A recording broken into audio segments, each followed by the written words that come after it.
Has anybody ever shit themselves on purpose? I'm sure. Like, in the history of human beings, yeah, I'm sure. It wouldn't surprise me. But on purpose, though, like, that has to be, like, in the single-digit percentage. Probably in, like, the decimal point percentage of the number of people who have shit themselves on purpose versus on accident. Like, I can confidently say I've never shit myself on purpose. You haven't been living, dude. You're just standing there at the cookout. You're just like, you know what? Kind of have to shit right now. Someone's got to do it. And then you just do. No thinking, just doing. I don't think I've ever shit my pants in my adult life. I guess I would say there's no way that that's fact. There has to be sharded a little bit. Yeah, where you just like, you spend all night drinking and then you wake up and you're just like, you just let one loose thinking everything's going to be hunky-dory. And then it's not. Turns out not to be hunky-dory. Yeah, not the case. Yeah, everything is not hunky and it is not dory. That is 1000% happened to me. I don't know if you can go like a straight decade without shitting as a human being. It's just bound to happen, right? I would like to think that I could do it. I just think that's just like an impossibility. Whether I can or not, I guess that's a different story. Not a chance. There's no way I could. You don't think so? No, just the sheer amount of days that exist in a 10-year time span. Hell, like when I wake up in the morning, on a normal day, it's like a flip of a coin. Am I going to shit myself or not today? Flip of a coin. And then when you like calculate like poor dietary habits and drinking into the mix, like that can turn into like 75% chance pretty quickly. The amount of fiber you probably eat just from being a vegan or vegetarian. Oh, dude, I eat hella fiber, but like the nights where I get like onion rings from Sheetz. Oof, yeah, that's... After drinking like a 12-pack, those mornings, it's like a 98% chance. I'm going to start keeping track. I pissed the bed not too long ago. You shit the bed? No, I pissed the bed. I had a dream where I was peeing. It was and then you had real life that you were peeing? It was literally just like a little bit, but still. And like, that's the thing too. Quantity doesn't matter. Like any amount of shit or piss in your pants means you shit or piss your pants. You think? Yeah, absolutely. Like you don't have to lay like 3-foot log in your pants for you to be like shit your pants. Any amount of shit in your pants is shit in your pants. Just a wet fart, I guess, would do it. I 100% am counting that in the category. Yeah, so there's a 0% chance a human being can go a decade without shitting their pants. I think a long time, dude. The only way around that is just to go 10 years without wearing pants. That's the only way around it. That's a long time to not wear pants. But are you willing to take that risk? Pants over maybe sharding a little bit? Yeah, I'll wear pants. Pants over one unfortunate load of laundry? Or no, you just throw your underwear away at that point, right? Yeah, I think you just have to chuck them. I don't know if I've ever tried to salvage a pair of underwear after that, but... It doesn't happen to me all that often, so... We're having this conversation, and I'm just like, sitting here just like, have I shit my pants in the past week? I don't know. How did we get on this? That's my question. Where did this come? This is just our normal conversations. This is how our life goes. Unfortunately, I think you are correct. Yeah, we start talking about magic or something, and then we are breaking down the likelihood of a human being soiling themselves in a certain time span. God, we got some special brains. Got that lizard brain for sure. It's something like that. Oh, what a goddamn mess. Well, maybe we should talk about magic. Yeah, probably not a bad call. What is up, passengers, and welcome back to another episode of the Fetch and Shock podcast. I am your host, the conductor, Tyler, and joining me, as always, is my co-host, the engineer, Matt. Matt, what is going on, man? I for sure thought you were going to call me the caboose. Oh, you are the caboose, though, because you're an ass. I get it. Yeah, you missed that one. I'm sorry, dude. I'm just thinking of people who are just, like, on trains and, like, managing things on trains. Because this week we are just jumping on the speculation train. You kind of have to. Yeah, you don't really have any options here, bud. I didn't even hear about it. I have done nothing magic related all week. Oh, really? Was me telling you, like, yesterday about this the first time that you heard about it? Yep. Oh, boy. Well, 100% so. Let's fill in the listeners on what exactly we plan on talking about. On Tuesday, not Monday, Tuesday, the 7th, Wizards of the Coast, Magic the Gathering, Twitter, tweeted out on Monday, 7/13, there will be an update to the banned and restricted list impacting the following formats: Historic, Pioneer, Modern, and Pauper. So there we go, Matt. Yet again, another announcement for the announcement. And no Legacy. Oh, don't get me started. We'll talk about that at some point. I figured I'd try to get you all all fired up. Oh, don't worry. I've already been fired get-go. up the second I saw the fucking announcement. I was fired up. But yeah, we got another one. At this point, I kind of am looking forward to these announcements. I know you and I are both on the train of just fucking announce the bans and restrictions instead of just announcing the announcement. But we get to Gotta get our give little them conductor something to outfits do. on. Yeah, exactly. We get to get our little conductor outfits on and jump on the fucking spec train. This is just free content. Free content. So thanks, Wizards. Maybe keep doing your thing. Also, can we just talk about the fact that they announced this on a Tuesday, where they were normally just like, oh, we're going to announce the ban and restricted announcement on a Monday, and then you have an entire week. And they were just like, nah, fuck it, 6 days is close enough. It is close enough. You're not wrong, but like, it's just the last one. They just gave the announcement without any warning. This one's 6 days. They initially sent the president of, we're going to do 7 days. It's just fucking, it's whose line is it anyway over at Wizards of the Coast. The rules don't exist and the dates do not matter. Oh, that's a very good way to put it. Yeah. That show was fantastic. Yeah, shout out to Wayne Brady. I'm pretty sure he's the only one still alive from that show. I think Drew Carey's alive. Is he really? That would be genuinely surprising to me. Doesn't he host Wheel of Fortune now? Oh, Not no, Wheel of Fortune, he's the new Bob Barker. Jeopardy. Yeah. No, not Jeopardy, idiot. The Price is I Right. was right. Price is Right. Jesus Christ.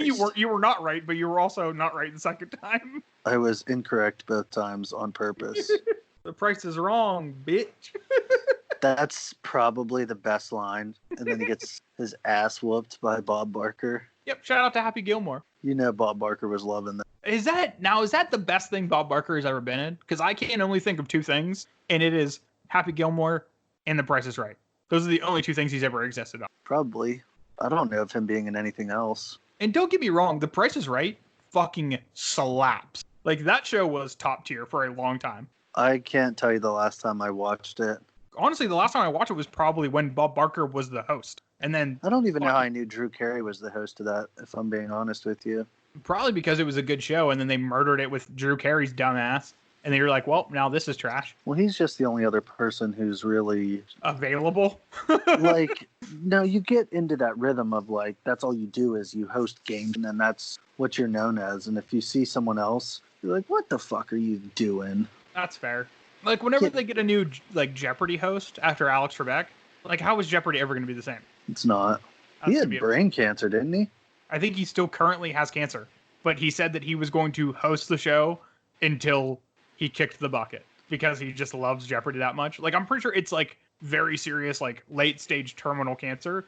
So he's just like, well, fucking, I'm just going to host this until I'm dead. It's pretty badass. Which, what a baller move to do. Shout out to He's Alex like, Trebek. fuck, can't get rid of me, stupid cancer. That's gonna Cancer's be a hard. motherfucker. Yeah, cancer sucks. But Alex Trebek turns out cooler than cancer. He made cancer his bitch. I fucking love Jeopardy, man. But you know what else I love? Speculating on future bans and restrictions in Magic the Gathering. Yeah, we went down a hole there real quick. Well, I mean, the prophecy has been foretold. Last week, we were talking about Commander complaining shenanigans. And we even said last week, it's cyclical. We have, like, the Commander bitching, and then reserve list bitching, and then they throw in a ban and restricted announcement, and we bitch then. And then it just turns over into, like, a spoiler season, and then it just circles around. Yeah, that's exactly what's happening. Yeah, we called it. I think Wizards has us pegged. And not just us as in, like, the Fetch and Shock podcast, but the Magic community as a whole. They saw that, like, they saw that the monthly complaining about Commander was happening. They're like, oh shit, what do we got to do next? We got to shake up some formats. Let's announce an announcement for the ban and restriction. And we're all just like, yes, overlords. This is exactly what we needed. Where do we have them pegged? Oh, that could be true. Yeah, who's wearing whose collar? Right? Oh man, the Fetch and Shock Conspiracy Podcast. We are all actually Wizards of the Coast. Everything is everything. God, but yeah. So next Monday we have an announcement with some ban restrictions. The big thing here is it's affecting 4 different formats. And you made a really good point earlier. It doesn't mean that something's getting banned. Yeah, when I initially brought this up to you, you and I were kind of talking about what could possibly be taken out of these formats. And I was like, wait. There are cards that probably can be banned out of 3 out of the 4 of these formats. But one of them has been a shit show for a while. And it could probably benefit from something coming back in, and that's Modern. Do you want to save Modern for last, or do you want to talk about Modern first? We can talk about Modern first. That's fine. All right, cool. So Modern. Let's start out with talking about cards that could be banned out of this one. There are two that come to mind. Numero uno, Astrolabe. Arcum's Astrolabe is 100% number one on my list. If they are going to ban a card out of Modern, in my mind, Astrolabe is the easy pick. Yeah, it just enables some really disgusting things. I mean, it goes back to the same thing where that card is just so overtly powerful and it's so easy to play. Like, the only deck building restriction in a lot of cases is actually just good for you because you're just playing basics. Yeah, you Sure, they're just play snow covered, but they have no functional difference between snow covered and normal base. Yeah, you just play your basic island and you're good to go. Yeah, and I mean, even if you want to play a splash color, like if you are just playing basics, playing Astrolabe, one, fixes your mana because you need it because you're only playing basics, and it just draws you a card for 1 mana. Yeah, and it's never bad to just have like an artifact laying around. Turns out there's a lot of things that are good with that. Yeah, cough, cough, Urza, cough, cough. Yeah. So, yeah, Astrolabe is at the top of my list for things that can go. Another one that I thought of, and a couple other people on the internet were also mentioning, Uro. Yeah, he's just taken over. It has just taken over of like mid-range decks. Uro is just such one. It's just one of those cards that's so overtly powerful, and it just seems like it has just so much built-in card advantage that it just makes itself better than all of the other options you have in that format, regardless of the format. Like, I think that card is pretty busted in Standard. I mean, Pioneer not so much because there's other really disgusting combo cards that you can play, but like, I'm sure that card's very powerful in Historic. Hell, that card's seeing Legacy play. Well, let's start here. Would you play a card that was 3 mana, make an extra land drop, draw a card, and gain 3 life? For 3 mana, It does draw a card, right? It draws a card, then you can play a land, you gain 3 life. That's what I thought. Yeah. Would you play that by itself without the 6/6 attached to it? Yep.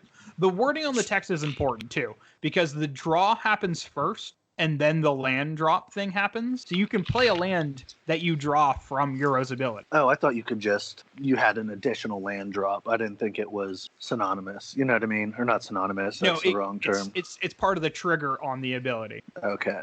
Of his enter the battlefield. Yeah, it's not an additional land drop this turn. It's putting it into play. You know what I mean?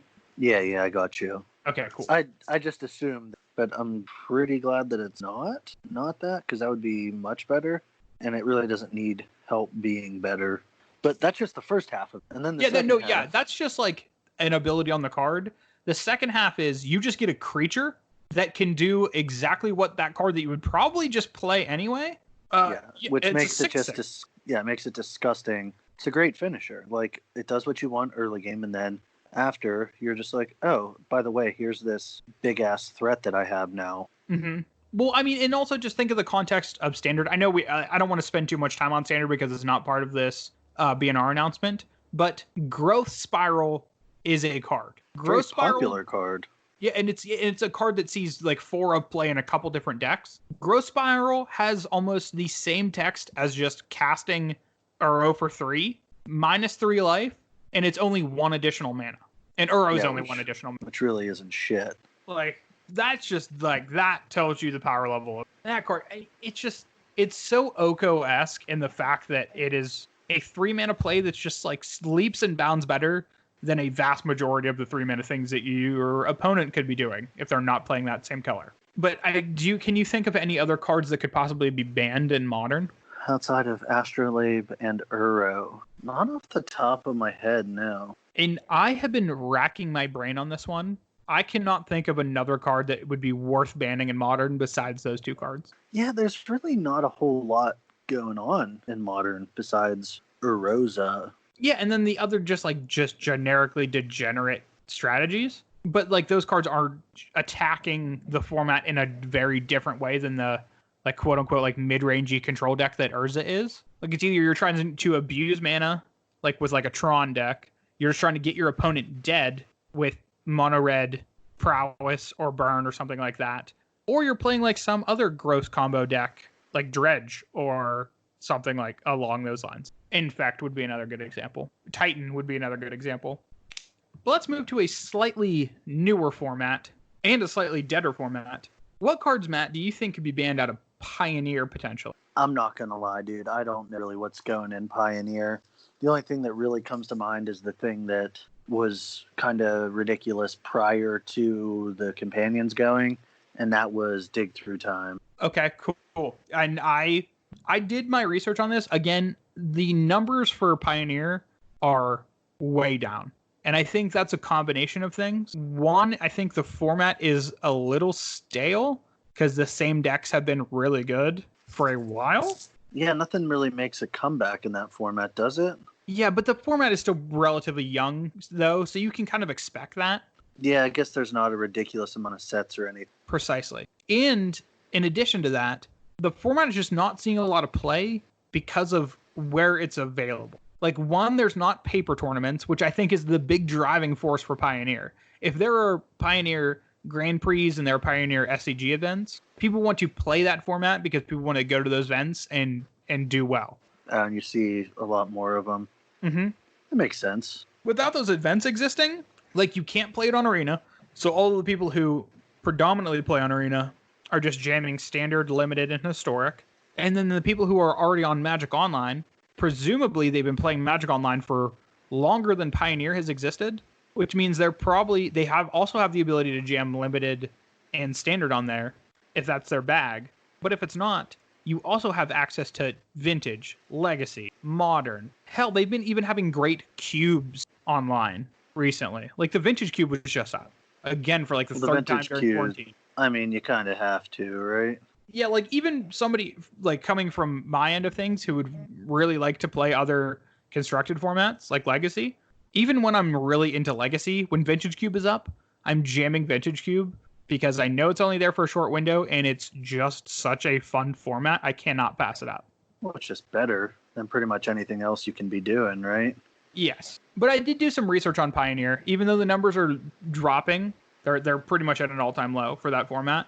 There are still decks that are performing incredibly well. Notably so, the former Boogeyman, Dimir Inverter, is still holding pretty strong as the most represented deck in the format. If they're trying to get rid of something like that, you mentioned already, I think Dig Through Time is the card. It just seems like the best. Or not the best, but the most likely. Yeah, it really cuts down on that deck's ability to be very consistent without killing it outright. Because if you really wanted to kill the deck, ban Inverter. Inverter, yeah. Or another thing that I've seen people mention, ban Thassa's Oracle.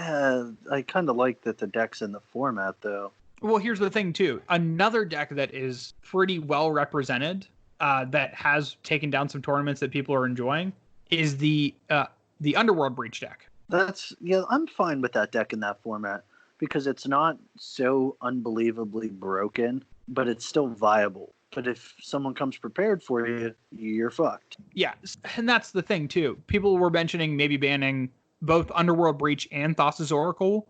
Thassa's Oracle for the reason that it takes care of the Breach deck and the Inverter deck. You just kill those decks, though, don't you? I think you do. I think that's exactly it. And I don't think that's what they want to do. But if you just ban Breach, I think Pioneer is the perfect home for Breach. Because the cards are not too powerful for that to be just like, oh, I win the game whenever I cast it. Like, you do have to do work in order for casting on a World Breach to just, like, outright win. Yeah, it's not just free win. Yeah, it's not a World Breach. It is a free win, but you have to, yeah, I know. Yeah, you can't cast Underworld Breach and then play, like, 15 spells out of your deck and then Grape Shot your opponent or Tendrils or Vagon your opponent to death. Unfortunately. It's got to take away all the fun, don't they? They really do. And then there's one other card that I was thinking that they might want to take out. And this one hurts my heart, but also I think it's only a matter of time. Walking Ballista. Why? Why do you say that? Because another one of the decks that has been showing up in that format, especially at the top, is the like mono white Heliod Ballista white weenie deck. But is that deck so broken that it really needs banned or no? Well, I think my thing is, if Wizards is actually thinking about this critically, they might do the move where they get rid of something from Breach. They get rid of something from Inverter. The logical best deck after that is Heliod Ballista. Just get rid of a little bit of everything. And exactly. I think there's a pretty large space in between those 3 decks and then the rest of the field. Doesn't that just hurt the format though? Because then you're just playing aggro decks against each other and mid-range decks. I mean, it does a couple things, right?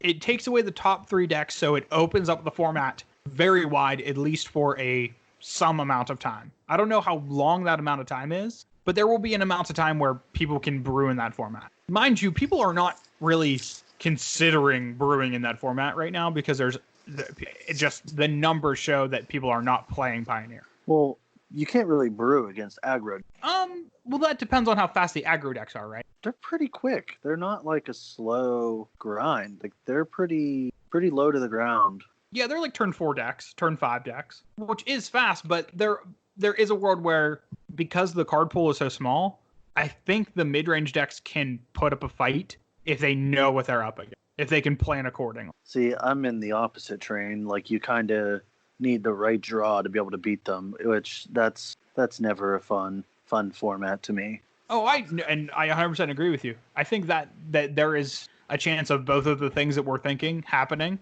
Because like you have like the mono red aggro deck, you have the mono black aggro deck, and those decks are very good and very fast. But there are some very, very powerful mid-range decks in this format. Like you still have Esper Control, which I think at heart is a mid-range deck, just because the counter spells in the format are not very good, so it's hard to play a hard control deck. You have like the green red based mid-range decks, and then you have like the Sultai Delirium deck. Like I think is that deck still playable?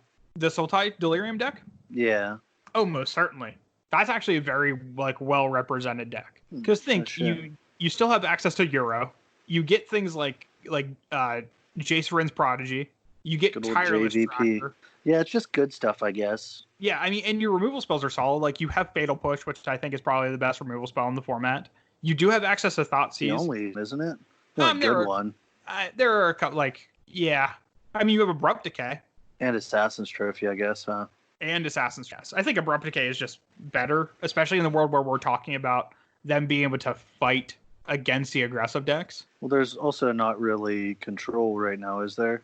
Like I said, there's the Esper control deck, but when I look at that deck, it's hard for me to call that a hard control deck when the only real counter spells you have are like Dovin's. It's all 3-mana counter spells, so you don't really have a good 2-mana counter spell. No, you have Negate, but it's hard to play Negate in a main deck, at least in any kind of consistent numbers. Just the way to win those games is to discard spells like Thoughtseize, removal spells like Fatal Push. Thoughtseize backed up by threat. Yeah, I mean, and there's just so many insane planeswalkers.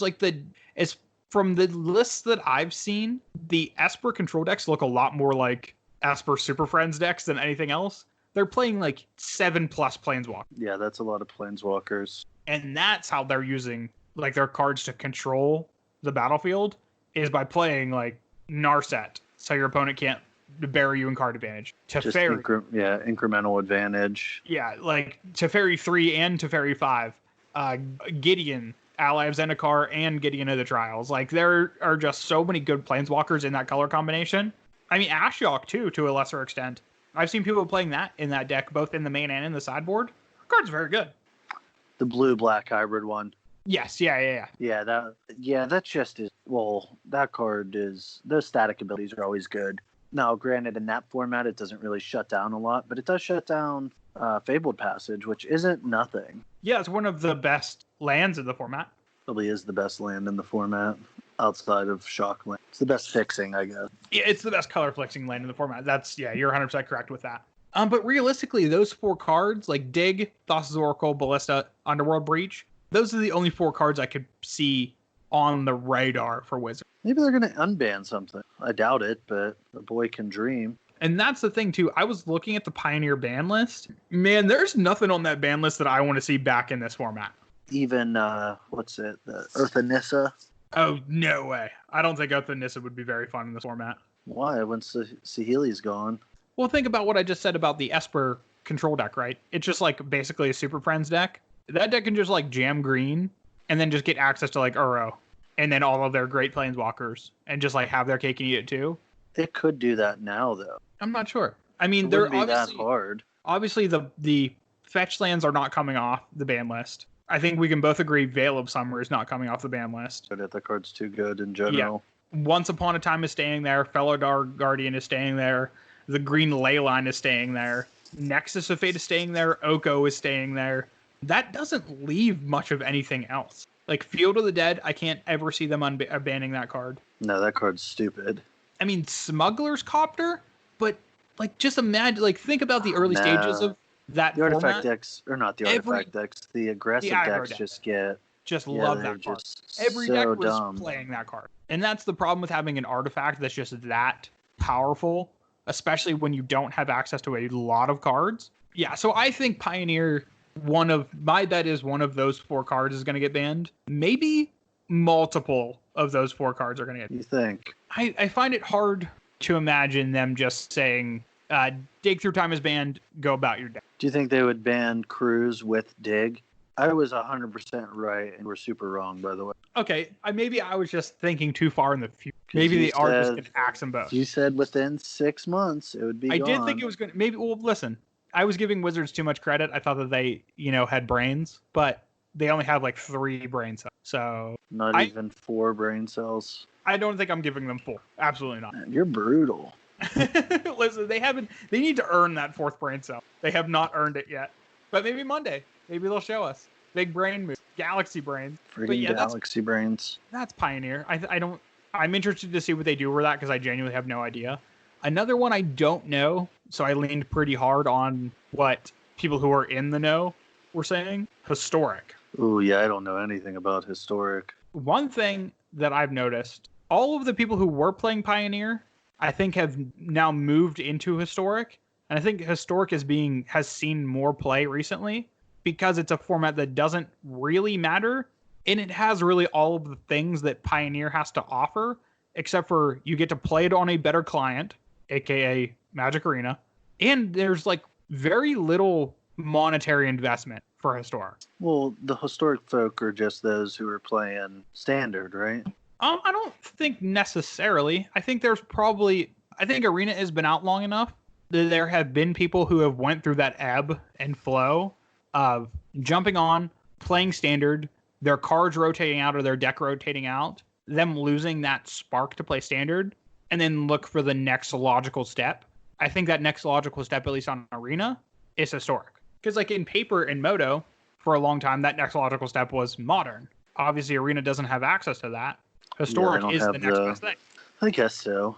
So like you still have the cards in your collection. You jump, instead of playing Standard because you're over it, you play Historic. But then you go into Historic. What are the problematic cards in that right now? From what I've seen from people, the 2 big cards are Nexus of Fate and Wilderness Reclamation. Aren't those always problem cards for literally like I think regardless of power level, I think Nexus of Fate is always going to be a problematic card because it is so fucking unfun. I can believe that.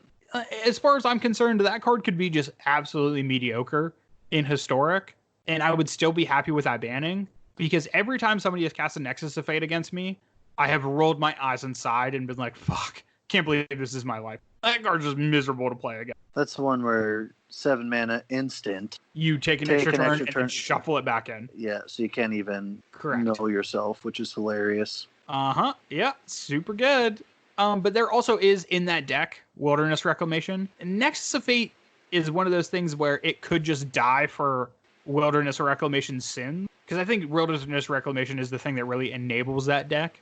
Yeah, it doesn't seem to be... I don't think that's the problem card. I think the problem card is Wilderness Reclamation. Yeah, exactly. Because like you get to do your thing on your turn and then untap all your lands and then Nexus of Fate and then that cycle just continues. Yeah, just run through. Because, I mean, Wilderness Reclamation, very important text on that card. You untap at your end step. Yeah, it's gross. Which just happens to work really fucking well with Nexus of Fate. Yeah, it's like, in my end step, I'm going to take an extra... And then you just rinse and repeat and just do that over and over and over again until you establish some way to win the game. Like that combination of cards is so abysmal. Well, it's not even that hard. You just find a creature or something. Or a planeswalker and just go for the ultimate. Yeah, which you can do because you can't mill yourself out. That's the craziest part about it. Like, you can just take turns forever. You don't even have to have a way to win. If you just take infinite turns, you could just draw. That would be fun. Oh, I'm sure there's people who have done that. Like just like, oh, I have more time than my opponent. Like, that's actually at least there's a really funny story. Like I have far more patience. There's a very, very funny story that LSV told, where he would be playing Storm and he forgot to put tendrils in his sideboard, like Windlong. Yes, so you I know burning this wish story. for tendrils, and he'd be like, "Go get tendrils," and people would just scoop. Yeah, tendrils in his sideboard. So every game one. No. He didn't even have it in sideboard. Oh, I thought he had a win condition in his sideboard. Nope, because that's normally what it does. It burning wishes, and he didn't have the tendrils. So he would just say, "Go get tendrils," and people would scoop instead of like making him show it. Not one person in the entire tournament was like, I love that. Yeah, show it to me. That feels so good. That's the power of the fucking mental game right there. That's power moves only. It really is. LSB just swinging dick. But in historic, to get back to this conversation, I think those are the only two cards that could possibly be on the chopping block. That Winota thing's gone already, right? Correct. It is suspended. So maybe they could move that to banned. Well, I think banned has more of a hard edge on it, where it's like, we will really not be looking to unban this card. Suspended means we're going to take it away from the format and see how the format progresses. And if we feel like it's safe to put it back in, we'll put it back in. If nothing changes, we're... Yeah. Gotcha. So it's a soft edge ban, is a suspension. That's fucking stupid. That's so dumb. Like when you get suspended from school, you still get to come back eventually, maybe. But if you're expelled... No, you definitely get to come back eventually. But if you're expelled, that means no comeback zone. You just gone. Petition to make it the expelled and restricted list. I have a feeling they're not going to do that. Yeah, I think that's one of those times that Wizards is not going to listen to us. For the first time ever, Wizards of the Coast is not listening to the Fetch and Shark podcast. It's about time, Wizards. But those are my historic, I guess, speculations? Those are just guesses at this point. Yeah, I couldn't tell you. The next format, too, this one is a big time me leaning on other people's expertise. And I even have a shout out for this expertise because I took almost all of the ideas for this from one person. And I think I would say he is where the buck stops as far as Pauper knowledge goes. It is Alex Ullman. He is at Nerd to the Core on Twitter. I believe he works like in some capacity with Channel Fireball. But if you ever give a shit about Pauper, he is the guy to fucking follow on Twitter because that guy fucking lives and breathes that form. But he actually... Yeah, let's hear what he had to say. He did a write-up, like a pretty extensive write-up on kind of what his thoughts were when they announced that there was going to be a Pauper banning, where he went into great detail on these cards. But these were the cards that he suggested: the Urzatron lands, Ephemerate, and Mystic Sanctuary. I could for sure see Ephemerate. Ephemerate is a busted card. Mystic Sanctuary with no fetch lands. Well, I mean, here's the thing. You get to play 4 of them. Yeah, that's fair. And, like, whenever you play it, you get back something guaranteed good. I guess what do you get back in Pauper? Oh, dude. There are some disgusting cards in Pauper, man. Especially No, I get that. I'm just curious what is actually worth getting back. Well, in the world where you get to play just in general, like if you're just playing like Mono Blue Delver or something like that, you get a counterspell if you need it. You get Preordained Ponder. You get Snap if that's something that you need to like deal with a creature. I thought Snap was banned. Nope, absolutely not. You can still play Snap. Isn't Cloud of Fairies banned? Cloud of Fairies is indeed. I guess you can bounce. There's a lot easier spells, so. Oh, for sure. But like, and in the black deck, you can get like Agony Warp removal spell. You can get a bunch of actual removal spells. Like you can get Echo and actual Decay. Cards. Yeah, and you can get like again, you can just get Brainstorm. You can get Preordain, just Counterspell. Like there are just so many good cards. Yeah, it's weird how many really good cards are common. And that's the thing too. Like in the Delver decks, playing Mystic Sanctuary gets you back the thing that just continues to get your tempo going. And in like the blue-black control deck, Mystic Sanctuary gives you the thing that just like closes the fucking door on your opponent. Because you're already trading like 1-for-1 resources. If your land drop gets you back one of those resources, is just like shut the door on your opponent. That's insane. Yeah, that seems pretty good. But yeah, the Tron lands were an interesting one to me. That deck has been plaguing Pauper for a long time. It's not like ridiculous though, is it? Oh, absolutely, I think it is. I mean, there's Tron decks that are playing Ephemerate and just doing like just goofy shit. Yeah, with blue-white Tron. Yep. And then like they're splashing red and black for like Derovan Horror is the black that they're splashing for, and then Rolling Thunder. That's fantastic. I love everything that you just said. I mean, that's a pretty popular strategy. Like they're playing some kind of like Fireball, and then Ephemerate to like bounce their Mole Drifters. And yeah, that's everything I want to do ever. But then there's also just like other Tron decks. Or there's like multiple different. There's like the Control-y Tron deck. It's playing like the Compulsive Research and like the Condescends and stuff like that. I mean, they're all ridiculous. Yeah, they're all playing Ephemerate because Mole Drifter, blinking a Mole Drifter is insane.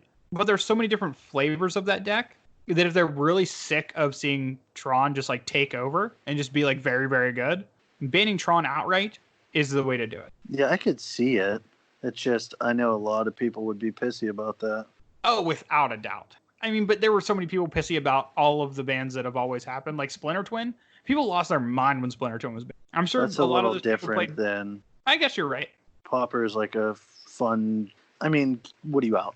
$10 if the Pauper or Tron lands get banned. Some decks are more pricey than others, but yeah, like because the thing is, if you ban the Tron lands, you're banning a lot of the cards in that deck. So you pretty much have to start over from scratch. Yeah, you not too many like people were $50 to $60 deck. Oh, completely. Definitely not $50 to $60. Oh, dude, if you're playing like the Delver deck, like you got to think about it. They're playing Preordain. A playset of Preordain is going to cost you $10 alone. They're playing Spellstutter Sprite. A playset of Spellstutter Sprite is another $10 alone. Like that. Those cards add up. Preordain. The blue-red deck is expensive, probably, but that's probably the only one that's actually expensive. Well, there's a lot of decks that play those cards. Like they're just random blue cards that are just very, very good. Like random blue draw spells. And like also consider like Quirion Rangers legal in this format. A playset of Quirion Rangers is going to run you like $15. Priest of Titania's legal. A playset of those are going to run you $15. Like Priest that expensive? Yes. Shit. Yeah, Priest of Titania is like $3 or $4. Did not know that. I've had those since they were. Yeah, because you have a little crush on elves. I love me some elves. I can't blame you. Except for fuck elves. Elves can suck my dick. Tell me how you really feel. I hate elves, man. You know this. Why though? Legacy, though. Way different elves deck in Pauper. Yeah, but once you play Death and Taxes, regardless of how long you play Death and Taxes, you know elves is public enemy number one. So then you have to hate elves for the rest of your Magic playing career. But do you though? Oh, absolutely. Yeah, I will never like elves. I will play elves in Cube and Limited, never anywhere else. The thing is, with those, you have access to Plague Engineer, bud. Yeah, sure. But I also don't want to play Plague Engineer either, because fuck that card. I know you don't want to, but you could. I could. In theory, I could do that. No, fuck your theory. I just hate those cards. I ban every card that I hate. You just don't like having fun. Oh, well, I love having fun, just my way. Just want to do it your way. Yeah, I mean, that's how it works, right? Everybody that doesn't like the things that I like is wrong, and then everybody who does like the things that I like is right. That sounds right. Yeah, math checks out. Makes sense if you don't think about it. But what do you think is going to happen in Pauper? I don't know. Tron lands are the biggest suspect for the aforementioned reasons of it being super popular. I'd be super pissed and bummed if they fucking like ban Mole Drifter or something. Oh, see, I don't think they can ban Mole Drifter. That card is just in so many decks. And, like, it's not busted. Like, if you don't have access to more mana than what you should, Mole Drifter is just a fine card. Yeah, it's by no stretch broken or anything. It is broken whenever you blink it 6 times. Yeah, just draw your deck. Yeah, that seems okay. But then that also leads to, like, is Ephemerate the card that's the issue? Ephemerate might be the issue. So maybe instead of banning Tron, they just ban Ephemerate? Probably. Modern Horizons root up a lot of formats. Fucking tell me about it, dude. We've been saying that since Modern Horizons came out. Trying to think of, like, I know there's strong things to be doing. You can't really hurt the blue-red deck without just being like, hey, Preordain is banned. And you're like, what the fuck? Yeah, if they just come out and ban, like, Brainstorm, I don't think that's very productive. I don't think it's really that big of a deal if they would anyway. I agree. Or if they just ban, like, any just, like, random blue spell. I don't think, like, that doesn't do what I think they're trying to do. I do think that their attack is Tron here. And I don't think that they want to just outright ban like Urza's Tower. I think. Oh, and leave the other two? Could you imagine? Oh, I think that's what they would do. I think they would just ban one land. That would be so funny. Can you imagine how pissed people would be? Yeah, Urza's Tower is banned in Pioneer. No, I wouldn't even ban the tower. Ban like the mine. No, ban Power Plant, because that's the longest one to type. So then everybody who bitches about it has to type Power Plant on Twitter. Oh, getting them. Yep, that's just salt in the wounds. You have to spend that extra 0.3 seconds typing out Power Plant. That's actually really funny. But I do think Ephemerate's the target. I don't think Mystical Sanctuary needs to be banned. I do think it's a powerful card. Don't get me wrong. See, I agree. I don't think it does end because there's no fetches. But yet. That's the thing, though, right? Well, they don't have anything yet that's just like, oh, hey, go get an island. It's all basic. Yeah, nothing searches just an island. It's only ever searching basic. Yep, exactly. But like all of these things are just like TBD until they print something that just makes it busted, which is the case with every card. I mean, what could they really do they would have to print something that literally says that. Dude, with the things that they printed recently, are you really going to ask that question? Yeah, I don't think that they would, though. That's the thing. I never thought they would print a Planeswalker better than Jace the Mind Sculptor, but then Oko came. Fair point. Yeah, Wizards has proven time and time again that they're just like, oh boy, we're going to get these guys good. Look at how cool this card is. And it comes out and everybody's just like, what were you thinking? This is too much. Daddy, that's too much. Too much. But here's another conversation I want to have before we wrap up our banned and restricted conversation. Like you mentioned before, these announcements don't necessarily have to be what we're taking away from the format. It could be what we're putting back into the format. Yes, exactly. Now let's move through 3 of these pretty quickly because I think resoundingly you and I both agree it's none. Pioneer, nothing's coming back in. Historic, nothing's coming back in. Yeah, Pauper, I don't think they're coming back. Yeah, Pauper, I think everything's staying in the bin in Pauper as well. But Modern, back to where we started, baby. This is where the speculation train gets going full steam ahead. And I love these type of conversations. Like, when we get a banned or restricted announcement that isn't obviously like, oh, they're doing something with Companion, or oh, they're banning Hogak or something like that. When it's a little ambiguous what they're going to do. Now we get to talk about what can we get back. And Birthing Pod. Sorry. And actually, Pod is the first one on my list. I think that's what I mean. I think you're broken. Right. I know I have to play devil's advocate and be like, well, maybe Pod would be too good, but I do think that you're right. I think Pod might be able to have its day in the sun once again. Like, bring it back. I just want to see what happens. I don't think it's too strong currently. Well, I mean, it has been like 7-8 years, right? It's been a minute, yeah. And the power level of cards has been printed. Like, the power creep that has happened within that 7-8 years is astounding. It's for sure been wild. Yeah, the terrible thing that broke out with Kitchen Finks into Siege Rhinos and then blinking the Siege Rhinos with Restoration. Yeah, so I mean, you think that's too powerful for Modern right now? Absolutely not. And that's my thing too. Like, if that's what you're doing with that card, does that even go toe to toe with the other things people can do in Modern with the cards that have been printed recently? I'll tell you one thing. That is good. Don't get me wrong. I do think the aggressive fuck is that prowess deck goes downhill. Oh my god, I think that deck might get dead if they unban Pod. Yeah, it turns out that gaining a shit ton of life with Kitchen Finks and Siege Rhinos probably pretty good. And just producing blockers. And just having blockers, yeah. Yeah, like that. I think that just absolutely wipes the prowess deck off the face of the earth. Is that the only thing that is the real? Your burn loser? matchup with Pod is pretty good. Oh yeah, it's incredibly good. Like, sure, they have like Smash the Smithereens that they can put in their deck, but the rest of your deck is just so insulated to be able to fight that battle. Yeah, having at least 2 cards, at least 1 Kitchen Finks. Now, I was always weird when I played Kiki Pod because I played 4 Finks and 3 Angels. Just because that was my main game plan, is to kill people with Finks and Angels. And It's like, oh, you want to race? Cool. Here's Kiki. Yeah, let's go. Race this, bud. Here's Johnny. Yeah, Pod, I think, might be able to have some fun in Modern. once again, which I would like to see. I would like to see you be able to get all your hands on that card again. And I'm just genuinely curious if Pod is still too good, because I'm on the fence about that. Honest, entirely. Oh yeah, I'm 100% conceding the fact that it is a very, very strong card, and it could just be too good. But it's been so long. Let's give it a whirl. Yeah, let's get wild. And, hell yeah, another card that kind of falls into that category, Splinter Twin. I think that one's too strong, bud. And here's why I think Splinter Twin can come back. And it's almost for the exact same reasons that I think Pod can come back. Decks and spells have just gotten that much better since Twin was... Because Twin was banned, what, like a year after Pod? Give or take, but Give or take.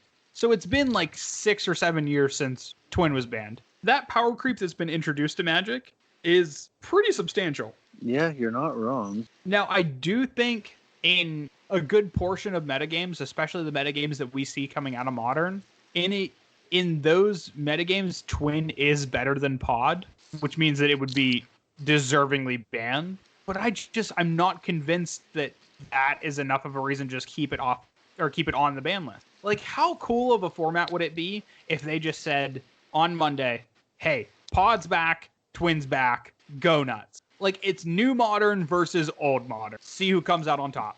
That would actually be kind of crazy. That'd be so sick, right? Like, I think old Modern would win, though.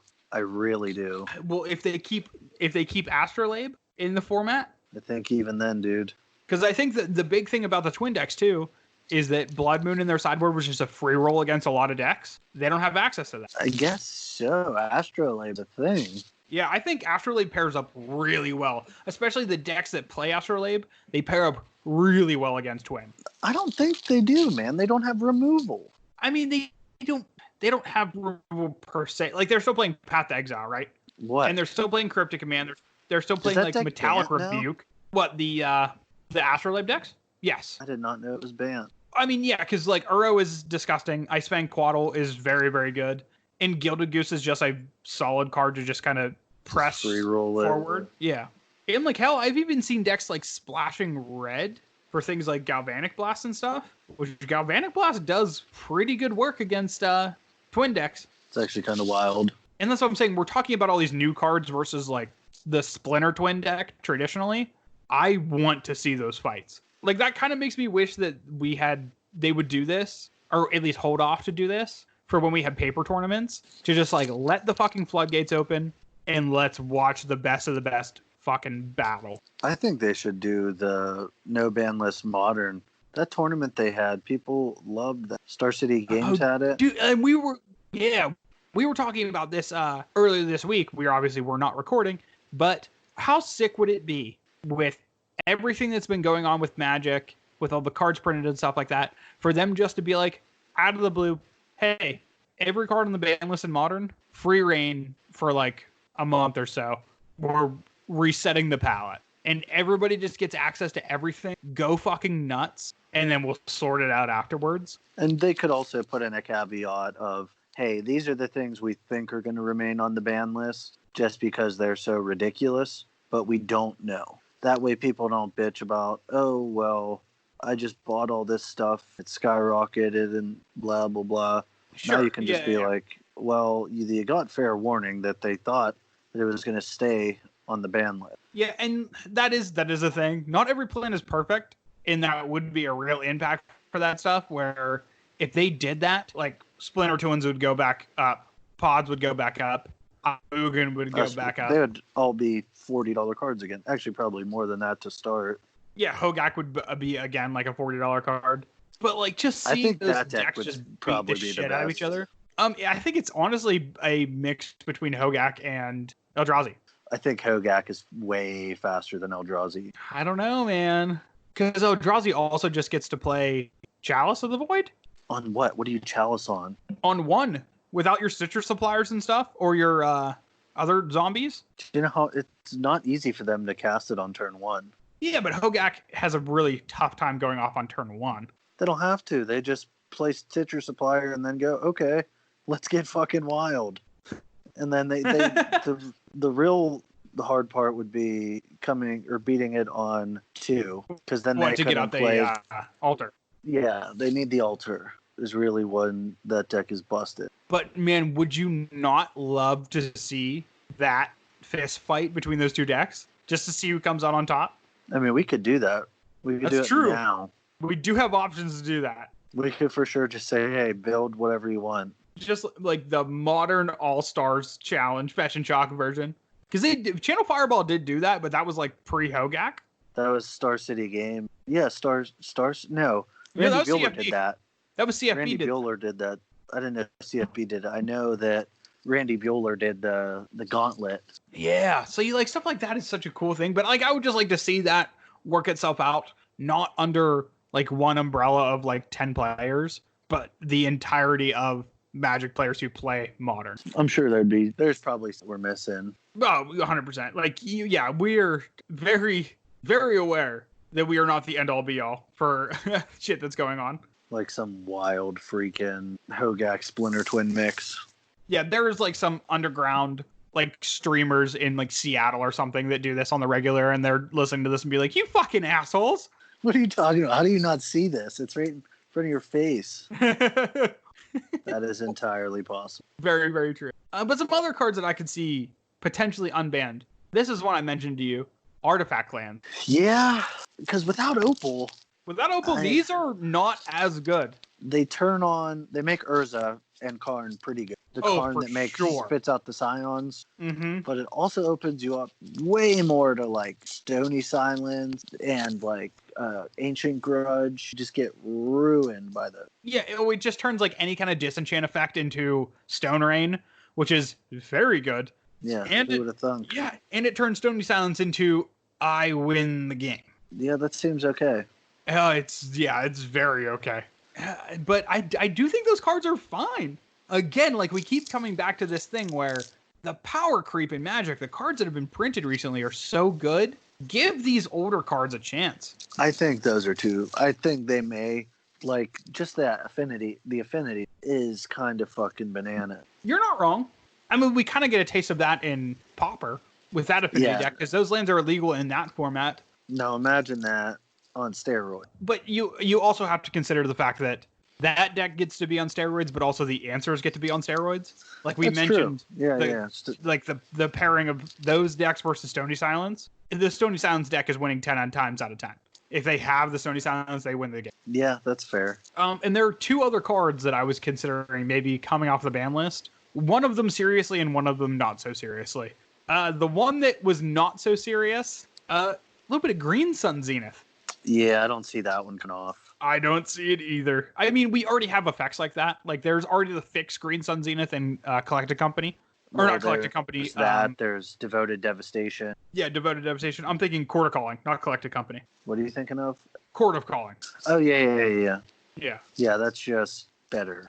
Another very good green. Yeah, but because I think we have those two effects, they don't show up incredibly frequently. But I think Green Sun Zenith is just enough better than both of those that it's not worth bringing Green Sun Zenith into the format to just see what happens. Yeah, I think Green Sun is just so much better than the other ones. Which that's the difference between the previous cards we mentioned, like Pod, Twin, Artifact Lands, and Green Sun Zenith. There is not another playable Pod in the... There isn't another playable Twin in the... Those cards coming in bring their own decks in that haven't existed for a very long time. That's what I'm interested in seeing. A Green Sun Zenith coming in doesn't really excite me because it's close enough to the power level of some cards that we already have, and those decks just aren't exciting. Yeah, like you said, there's nothing really that's comparable Pod card or Twin. Yeah, there's there's Tiki Jiki, obviously, it's not good. Much worse. Yeah, it's just not where you want to be. And like with Pod, there's like the creature that does Pod, but it's a creature, so it's affected by Summoning Sickness, and it's more mana, which is bad, real bad. Yeah, that's not nothing. In the last card, in this one, I think unanimously across the board, everybody can agree, can come back, but I don't think it will. Bridge from Below. Yeah. We all know Bridge died for Hogak. Yeah, was not the problem card. That is the Bloodbraid Elf to Hogak's Deathray Shaman. Yeah. But just like how big of a fucking feel bad is that? if they bring out these announcements and there's big shakeups to Pioneer and Historic has changed forever and Pauper is a completely brand new format, and they're just like, oh yeah, here's this Bridge from Below that we accidentally did. I mean, I would be fine with that. I played Bridgevine. Like, that's a real deck that's not stupid broken. Yeah, sure. The 13 Bridgevine players out there get their cards back. Dude, it was a fun deck. No, I'm not arguing with you on that. I'm just saying, like, would this just feel like a really shitty unbanning if all they did was bring Bridge back? Like, it would just feel almost not worth it. Probably. But those are the only cards that I can foreseeably come back to Modern. Matt, do you have any other ones? Trying to think what really... Bring back Grave Troll, you coward. Absolutely fucking not. No, I'm not entirely sure. How did you kind of not hit think the of, big ones? You kind of hit because that, not a... It's... I would love for it to be Death Ray Shaman unbanned, is way too good.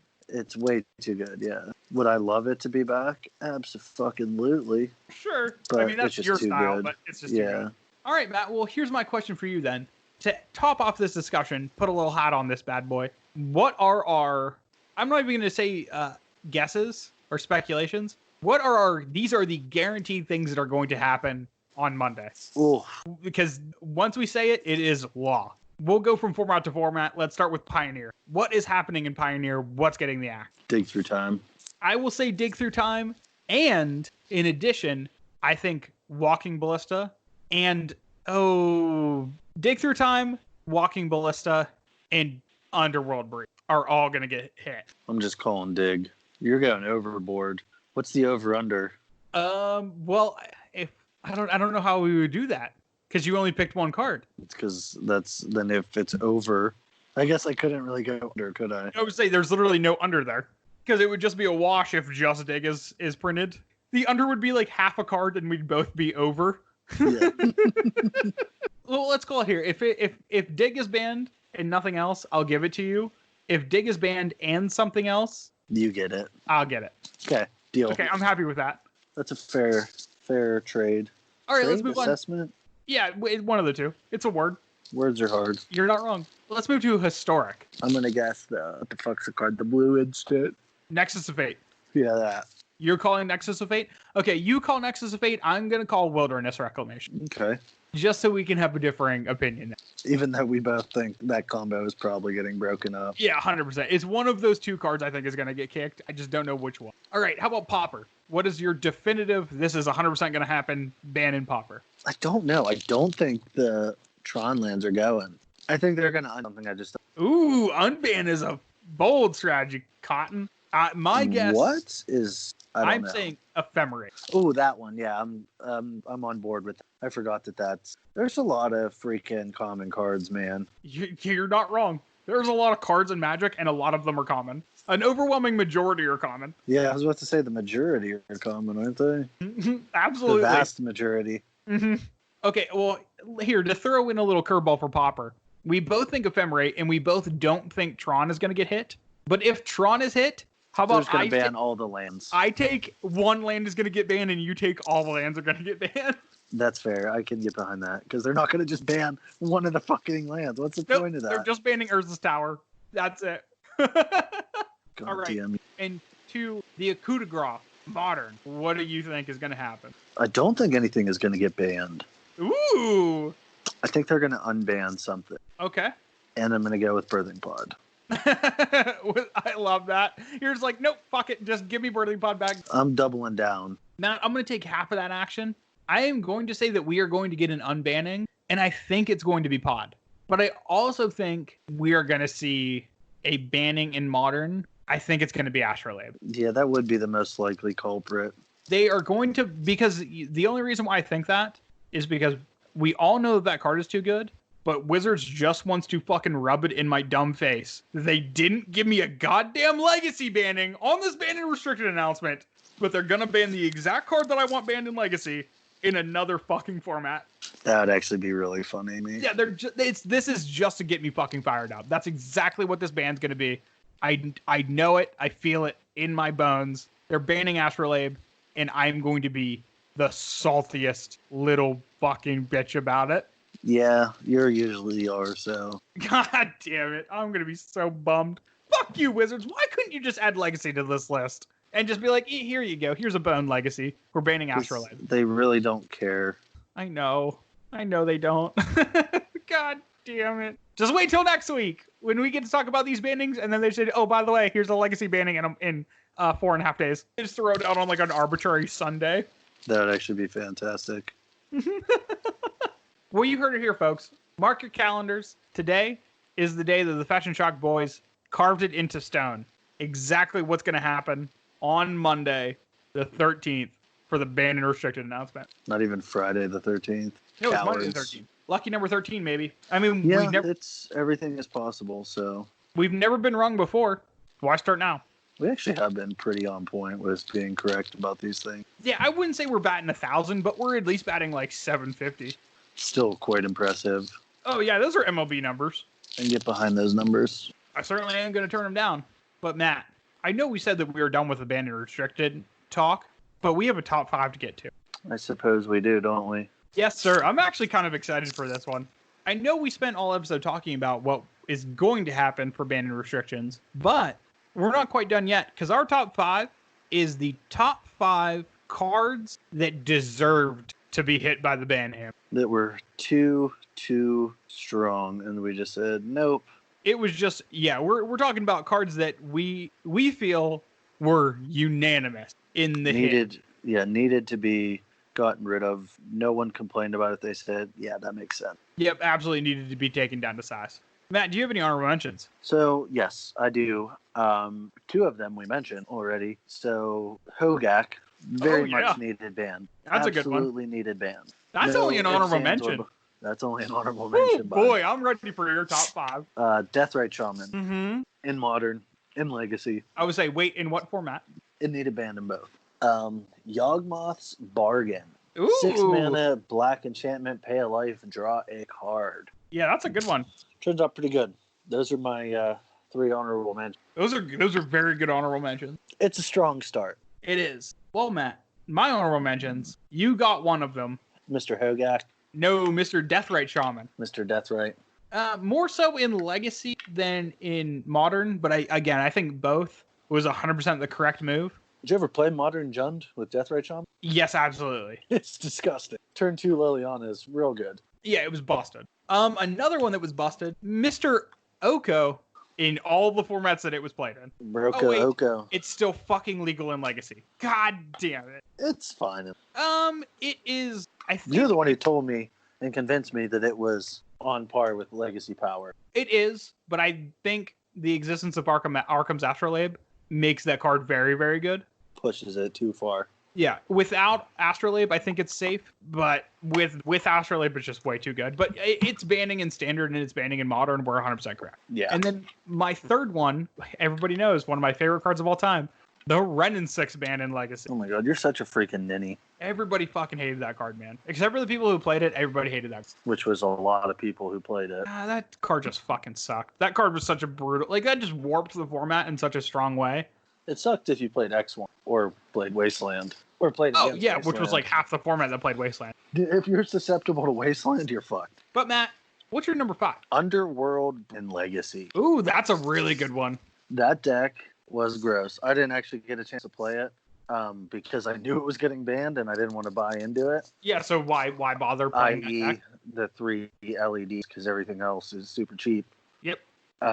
But yeah, that deck was gross. Yeah, it too just good. Crushed people through interaction. Like you could have 2 forms of interaction and still just like be like holding. It's like, oh, okay, I see what this. Yeah, that was the weird thing where you weren't limited to the amount of interaction you had with it. You were limited to how quickly you had the opportunity to interact with it and how much mana and resources you had at that point of interaction. Yep. Yeah, that's a good pick. Stupid good. My number 5 is actually a little bit of a throwback. My number 5 was... my list besides that is not it. Ooh, well, I don't know if you have this on your list. Mine is the Jace the Mind Sculptor ban in Standard. I do not have that on my, but that seemed like a good banning. I didn't play Standard, obviously, but because it was the Stoneblade deck, right? Yes, that was like very shortly after I started getting into Magic and stuff. And just the stories that I heard, like when I first started like understanding how, like competitive Magic.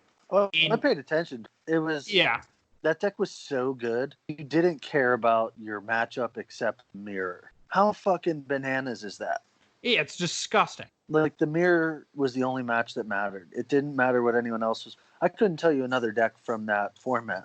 Yeah, because you just had like a 70% conversion rate, maybe higher, against every other non-mirrored, which is gross. It's actually pretty impressive. Yeah, so that deck, Jace the Mind Sculptor, needed to be banned out of that format. And that, if anything, that is just a very good point for kind of what we were saying about the unbanning of some cards in Modern. Jace the Mind Sculptor and Stoneforge Mystic were too good in that format. They were banned in initial Modern, and then came back and look at them now. They're barely seeing play. Yeah, but I'll move to my number 4. My number 4 is Sensei's Divining Top ban in Legacy. That is a good one. That was not banned because it was too powerful. It was banned because people suck at topping. I think it was a little bit of both. A little bit of a combination of, if you're good at it, it's very good because that counterbalance worked pretty fucking well together. The power level of top scales so accurately with how good you are at playing with top. Like if you're bad at playing with top, the card is almost unplayable. If you're good at playing with top, that card becomes the best card in your, and it's not kind of close. Not even close. So that card was simultaneously the best card in the best player's deck and the worst card in the entire world to play against. It was so boring and awful. That card has probably led to more draws in Magic than any other one drop ever. I'm going to say the fetch lands made that really gross. Oh, the top plus fetch lands? Yeah, that's a disgusting combination. You're right. Get to see 6 cards. Pretty good. Pretty Matt, good. What is your number 4? Mine is slightly more broken. My number 4 is Necropotent. Ooh, Necro. We were talking about this before. And I said that I was not putting it on my honorable mentions. And you were like, well, yeah, that's weird that you wouldn't put it there. And I had a feeling it was on your top 5. I mean, it has to, man. It's just so good. Yeah, Necro is trouble on a stick. Yeah, if you do get the cards at the end of the turn, but it doesn't. You just get the best 7 hand you can get. And a lot of people will... I've seen so many people play Necropotence wrong. It's infuriating. I remember playing a CEDH game, and a dude, what's that, Zur? He Zur'd out a Necropotence and drew like 3 cards. I'm like, what are you doing, man? No, draw your deck, dude. I was like, just draw 38 cards and you win. Like, you should be able to find a way to win from. Yep. Yeah, Necropotence is the real deal. I feel like Necropotence is easier to play than Top. Because Top, I think, is just the hardest card that's ever existed to play in that. I think Brainstorm is harder than Top. I think Top is much harder than Brainstorm because you get to essentially brainstorm multiple times with Top. That's fair. Like, there are just more ways to trip yourself up the longer Top is on the battlefield. All sorts of fuckery with the swap the top. Absolutely. All right, yeah. Hardest card? Probably not. Pretty close. I think Top is 100% the hardest card in the entire game to play. Correctly. Fair. All right. My number 3, Memory Jar. Oh, that's a good one. Memory Jar is a super... And all these are banned in Legacy, of course. Or the extended format they were in. What's his name? Randy Buehler just fucking ruined this card. I mean, Randy Buehler ruined a bunch of cards, didn't he? I guess so. Like, that was kind of his thing back in the day? That's always my goal, was to break shit like that.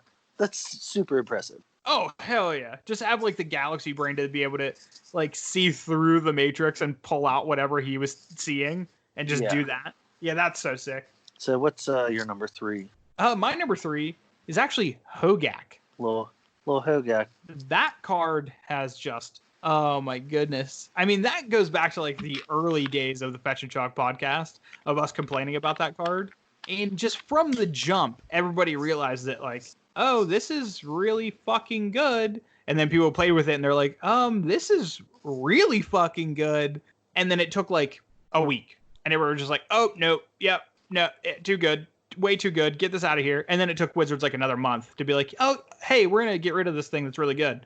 No, They didn't. That's the worst part. They're like, oh, that's right. They banned Bridge from below, and everybody's just like, you idiots. That's the part that really pissed me off the most. Yeah, I think about that banning. And that does help push, I think, Hogak up the list too, because I remember so vividly having to deal with that card. I was furious. Yeah, you just had to deal with it over and over and over again. And like that was the start of me like slipping away from wanting to play Modern, because cards like this started to exist. Modern Horizon. Thank you, Modern Horizon. Fuck you, Hogak. Ay. All right. What's your number 2 there, bud? My number 2, another blanket ban over a couple different formats. It is the Treasure Cruise and Dig Through Time banning. I thought about putting that on my honorable mentions, and it probably should have got there. That was probably the second most fun I ever had in Modern, was playing Blue Red Delver with 4 Ancestral Recalls. Yeah, aka Treasure Cruise. Yeah. Yeah, I mean, those just cards existing in both Modern and Legacy were just, like, it was just nonsense. The whole format for the entirety of their existence in those formats was just absolute shit piled from the floor to the ceiling, and it sucked. I'll do you one better, bud. Dig Through Time in Vintage when it was unrestricted. Oh, that was disgusting. Damn, that was... I mean, people still play a one of Dig Through Time. Yeah, it's super good. Well, and to go back to my number 3, Hogak, the new big deck in Vintage, like it's the number 1 deck in Vintage right now, is Hogak. Did not know that. Yeah, dude, it is nuts. Like that deck is crushing like event after event online. No shit. Yep. Send me a list. I will after the podcast. Yes. You do it now, boy. I would have to go digging. Get it? Because Hogak. Did you mean to do that? Because Hogak. Digging. Oh, absolutely. I did not mean to do it, but I'm glad that I did. Okay. What's your number 2? My number 2 plays quite well with my number 3, and it's one of the reasons they both got the axe in Legacy. Would you care to take a guess? What was your number 3? I don't remember. Memory Jar. Oh, is it Tinker? It is Tinker. Yep. Mainstay in Vintage. Go get your big old Blade Steel, or more commonly now, go get your Bolus of Citadel and win the game. I mean, even before Bolus of Citadel, like, there were some decks still going to get Memory Jar. That was a long time. That was like the Storm decks. Yeah. I mean, I'm not saying it was directly before Bolus of Citadel, but, like, that was still a thing for a while. Oh, yeah, you can still do it. It's really good with, like, Mind's Desire and... No, absolutely. When you can just, like, get a bunch of mana and then just do the things. Turns out playing a bunch of Moxen and Mana Rocks and then drawing 7 cards, pretty good. Pretty okay. All right, buddy.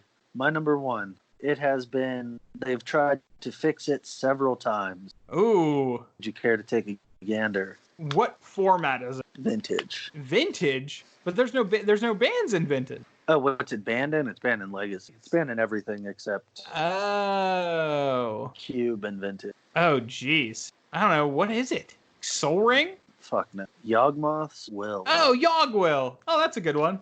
One of the most broken cards. Yeah, that's a They tried to fix it with Past in Flames. They tried to fix it with Underworld Breach. Yeah, I was just about to say, like, that's a Underworld Breach-esque. It's the OG. Turns out, when you get to play a bunch of shit from your graveyard, really good. Yeah, and essentially no cost. Other than the mana cost. Yeah, but when the mana cost is like 0. Especially if you have Rituals or Lotus or LED, gets much, much better because you just get wild. Yeah, that's what I'm saying. Well, like in the world where you can go like Yawgmoth's Will, black mana Ritual, go up to 3 black, and use one of that black to cast another Ritual, go up more mana. Like you're just netting mana. That's something else. Many a tendrils kill with Yawgbart or Yawgwill. Absolutely. All right, fella. Oh, What's man. your numero uno? I cannot believe that my number 1 was not on your top 5 or any of your honorable mentions. It's hard for me to believe. I'm curious. My interest has been piqued. It is the Eye of Ugin ban in Modern. There's definitely more ban-worthy bans than that. Oh, absolutely not, in my opinion. There has never been a more dominant card in Modern than Eye of Ugin. In Modern, all my cards are much older. Well, I'm just saying, like, the impact that they had on the formats. There has never been a more impactful card riddle me On a this. Would you rather have Yogg Will in Legacy, or would you rather have Ayavugan in Modern? Well, that you can't make that discriminate. Oh, are you talking about specifically Yawgmoth's Will in Legacy, specifically Ayavugan in Modern? Yeah, which one would be more overtly powerful? I would say I'm 100% serious here. I think Ayavugan is better in Modern than Yawgmoth's Will is in Legacy. Oh my god, you're fucking crazy. I think it's 1000%. That is wild. Because you don't get like a Force of Will in Modern. Like Force of Negation just does not cut the cheese in Modern the way that Force of Will does in Legacy. Yawgmoth's Will in Legacy makes every non-blue deck unplayable, but at least there's ways to combat that card. I don't think so. I think it's still just, you got to think Duress, Thoughtseize, you got all the rituals you want, you got Lotus Petal, you got LED, you're storming pretty fucking crazy. Oh yeah, you're storing very, very quickly, but there are more ways to interact with Storm, like with spells on the stack in Legacy, than there are ways to interact with lands in Modern. That's a fair assessment. You got Ghost Quarter, and that's really the only thing that can do it early. And Field of Ruin, yeah. Because by the time you have the mana to do extra Field of Ruin, you're dead. You're absolutely dead. Pretty close. Yeah, that's a good one. Eldrazi really is just gross. Like that Ruined Modern, like just all of the Eldrazi decks in that like big GP weekend made up like 78% of the global meta. See, it didn't ruin it for me because you played the deck, yeah. Yeah. But if you didn't want to play that deck, it was bad news. If I wasn't playing some Eldrazi. Oh, see, I tried to play because I went to one of those. I went to that Detroit GP. It was one of the most miserable experiences of my life. First of all, it was in fucking Detroit, so no thanks. Second of all, I just fucking had to lose to Eldrazi, and that sucked. Yeah, you literally just play against Eldrazi every round. And, like, if we're going to be honest, Ayavugan was not the card that, like, magically appeared and was busted. It was all of the things that came out in Battle for Zendikar with all of the colorless mana shenanigans, like Thought-Knot Seer, Eldrazi Mimic, stuff like that. Like, those cards were the ones that really busted it wide open. But you can't ban those cards when the real issue is a card that you printed 8 years earlier. Oh yeah, whenever that came out, that was very clearly the problem. Soul Land were for sure the issue there, not the 2 drops. I don't think anyone would think that. No, absolutely not. Especially Soul Land's in the world where you can't interact with anything like you can in other formats with Soul Land. Yeah, it'd be different if there was Wasteland or something, but there is not. Yeah, there's nothing. You can't do anything about it. No, that's a good one. I'll give you that one. Thanks, dude. I appreciate that. I figured you would. I'm here to help. So those are some cards that needed banned. And also all the cards that we said before that are going to be banned on Monday. Those cards need banned too. And that's where they're going to be because we're definitely not wrong. Unban everything. Don't ban anything. What, even all of the cards that we just said needed to be banned? Just unban them all? Yep, everything. Oh, no thank you. Absolutely not. Play 4 Black Lotus, play 4 Ancestral Recall. Have the time of your life. Oh, just imagine the world where you fucking have to play against a Arkham's Astrolabe, Deathrite Shaman, Renin 6 deck in Legacy. Fucking kill me now. That doesn't even sound good. I would rather just play Deathrite Shaman. I think you play Deathrite Shaman in that deck for sure. I don't think I'd play Astrolabe with Deathrite. Why not? You're clogging up your 1-drop slot too much. And Deathrite Shaman is just way better. I mean, you can make entire decks out of 1-drops. Yeah, and just lose to Chalice. Yeah, welcome to Delver strategy for the past fucking 15 years. I guess true. That's true. It's just it's quick enough to get past it. Uh-huh. That's fair. All right, dude. Well, there's only one more thing we have to take care of here. What's that? That's our game. It's the name of the game. It is accumulated knowledge. I think I'm asking you this week, right? Yeah, you're asking me, I believe. Yep. So I'll go ahead and explain it, and then we can jump right in. So every week we like to close out the episode with a little game we like to call Accumulated Knowledge. In this game, we go to the Scryfall website, and one of us hits the random card generating button. A random card pops up, and one of us asks the name of that card. The other has to give the mana cost of that card. If they get it right, they get a point, and if they don't, then they're most favorite card gets put on the ban list for the rest of forever. That's my life. So yeah, nothing changes for you. But good thing you're not playing and I am. God, how bad would it be if they just put like Thalia on the ban list for everything? Oh no. I'd be fine with it. Oh, you got a fucking softball right Here off we the bat. go. Control Magic. Control Magic. When was the last time Control Magic was printed in a legal set? Because we just get like all of the other shitty ones, like the 5-mana versions and like the 6-mana versions. Looks like Eternal Masters. Oh, was it? Because like I mean, even in Core Set 2021, there's the Control Magic that is 3/2 blue, and you can only enchant a creature that's tapped. It's either Commander or Eternal Master. But I mean, anyway, I digress. It is 2 and 2 blue. That is correct. I'm not even asking you if that's your final answer. That's how easy that one was. Yep, that one was a softball right down the middle. That's a plain. Hey, I know that one. All right, you might not know this one. Rag Dealer. Rag Dealer. RAG. Yeah, I'm going to go ahead and say that I don't know this one. Be surprised if you did. I'm going to say that it's a rat, though, because that sounds like what it would be. I'm going to say it's 1 and a black. 1 colorless, 1 black? Yes, sir. Very final answer. Yeah. You, sir, are incorrect. God damn it. What does it do? I didn't even want to guess what it could do, because I feel like that's just a waste of a hint. It's a hint for sure. So, this is from Champions of Kamigawa. It is so it could be a single rat. black. It is a single black. It's a human rogue. Can pay 2 into black, tap it, remove up to 3 target cards in a single graveyard from the game, and it is a 1/1. Oh, boy. I would have never got it. Yeah, I never even heard of that card. Me either, and I've opened many a boxes. Oh, boy.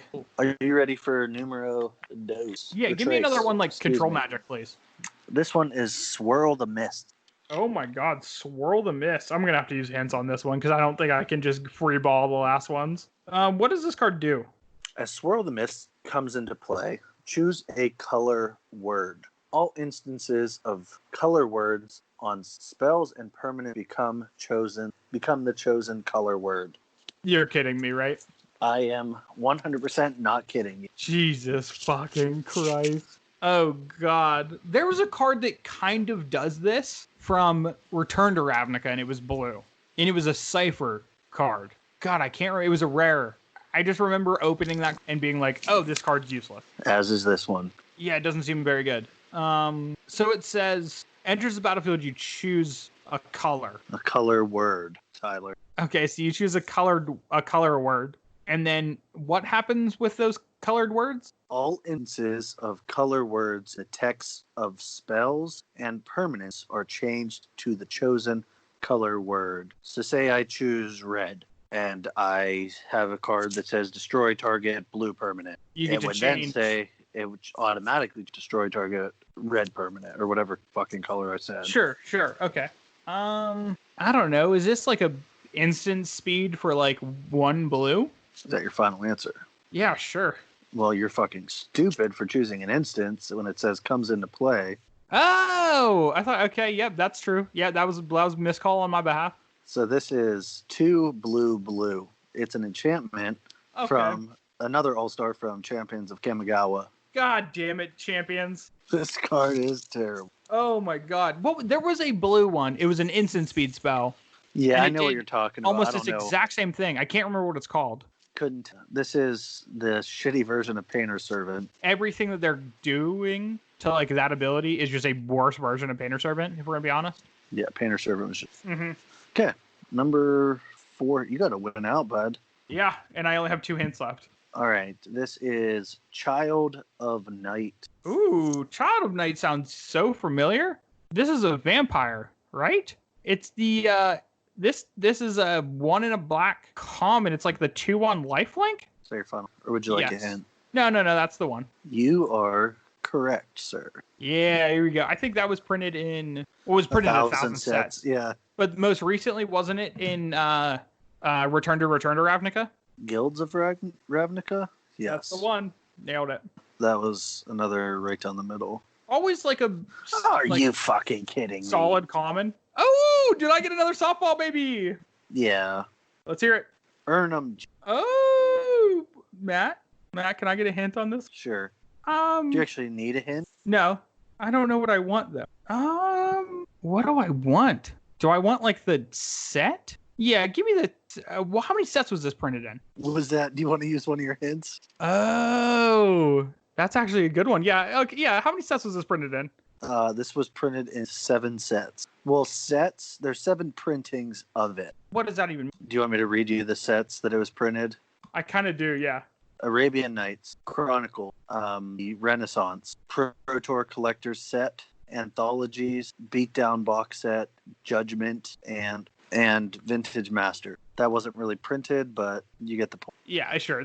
I mean, you don't have to piss off with us anymore. 3 and a green.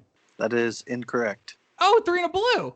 No, it's 3 and a green. Technically, yeah, 3 and a green. 3 and a blue? What's the one that's 3 and a blue that got switched to, or that had the color shift? No, Ernimgen is 3 and a green. Surrender Befreet is the one that... Didn't Ernimgen have the misprint too? No, it didn't. I'm thinking of, what is the fucking card I'm thinking? Surrender Befreet. Yeah, I think you're right. I know I'm right. It was printed wrong and revised. This is the one that it was given if Biff's art. Yes, that's color, the one I'm thinking of. Color. Yep. Yeah, that was when Magic didn't know what they were doing. That's fair. But this is a 4-mana 4/5. Doesn't it? Beginning of your upkeep, target non-wall creature an opponent controls gains Forest Walk until your next upkeep. How odd. It's a very fucking good card. Not in modern standards, but old school. This thing's a house. I would say this thing is like one of the best green creatures. This is the best green creature. This goes quite well with Armageddon. Oh, you just power this out and then the next turn get them? Yep. 4/5 on the butt's big. Forest Walk doesn't matter if you don't have any forests. Correct. I love that it's non-wall creature it specifies. And then if opponent has no creatures, ignore this effect. I forgot that little spicy meatball. Oh, okay. So if they don't have anything to target, you can't do it. Correct. Math checks out. And the OG art in Arabian Nights, there's 2 of them that are like... Isn't it the one they're like ripped. swinging from a tree or something? Yeah, they're ripped. But then the Judgment one, it's this fucking beefcake of a dude, Jin, just jacked beyond belief. I mean, all of the Jins are just like... It's like, who's that one power lifter? Ponytail? Kai Green? Oh, I have no idea. Kai, something. That it looks like him, only green instead of a black dude. Yeah, it turns out I don't follow powerlifting very often. Get your shit together, dude. Sorry, dude. Too busy looking up Magic shit. This is legal in Legacy, Vintage, Penny, and Commander. Penny Dreadful. That's so sick. All right, homeboy. Who's your shout out? Ooh, boy. What am I going to do for a shout out? Hey, actually, you know what I'm going to do for a shout out? I'm going to do an official shout out for somebody that I shouted out earlier in this episode, which was Alex Ullman. That seems like cheating, but okay. Nope, taking it, doing it. Because he deserves a shout out anyway, because this guy, he's the man. Like I said before, he is the guy that I look to if I am ever looking for what the fuck is going on in Pioneer. Or non-Pioneer, in Pauper. He has his own like little blog thing, which is tied to his Twitter, which his Twitter is @NerdToTheCore, where he does like rundowns of Pauper and stuff, and he's constantly tweeting about different things that are going on in Pauper and stuff that can shake things up. Also, he has good music taste, so I appreciate that. Oh, I know this dude. He works for Channel Fireball. Correct, he does work for Channel Fireball. I don't know exactly what his job title is, but I think he's a writer. He writes articles for them. Oh, there you go. He's just a writer for the guy. Well, then you can also check him out at Channel Fireball. Yeah, he does, believe it or not, the Pauper articles. Weird that he would do that. Yeah, so go check him out if you care about a format of all commons. Which, how better than Pioneer, right? I actually like Pauper. Me too, big fan. Pauper's sick. I'm a fan of it. I agree. I just would rather play it in paper than online. Oh yeah, I haven't played Pauper online in a while. I just played Pauper with my buddy Rupert through Spell Table like this past week. Yeah, Pauper's sick. But speaking of Spell Table, Matt, for people listening to this, they still have a short amount of time to jump onto the Fetch and Shock Discord and join in on the post pre-release for Core Set 2021. Isn't that the truth? It really is. So if you're interested in getting to play Magic with me, Matt, and a couple other members of the Fetch and Shock community, like I said, go onto our Fetch and Shock Discord. You can find that link in the description of this episode and on our Twitter. Yeah, jump on in, join the event, and we'll see you there. Also, if you want to follow us on Twitter, you can find us at Fetch_Shock. If you want to follow Matt, he is at Basic Land Bin. Or that's me. Actually, nope. That's I'm you, Matt, you dumb basically. idiot. Yeah, I'm dumb. Too many beers. Yeah, I'm me, Tyler. I'm at Basic Landbin, and Matt is at It's Bob. There we go. We got it right. We figured it. We found out what we need to do. We did it. Right, dude. I'm gonna whisper scream since I'm in the bedroom. Oh, and we're right above. Those maneuvers. We're right above the sleeping baby downstairs. Oh. And once Baby Bop is here, I can't be screaming shit. Oh no. Doesn't mean I won't. That's true. This is what you're gonna do for the outro. You're just gonna get the mic really close to your child and just poke your child until it starts screaming, and that's gonna be your outro. Definitely won't be doing that, but well, a boy can dream. Fucking. All right, dude. Well, if that's all you got to say, then we will see you later, nerds. Perfect whisper scream. Nailed it.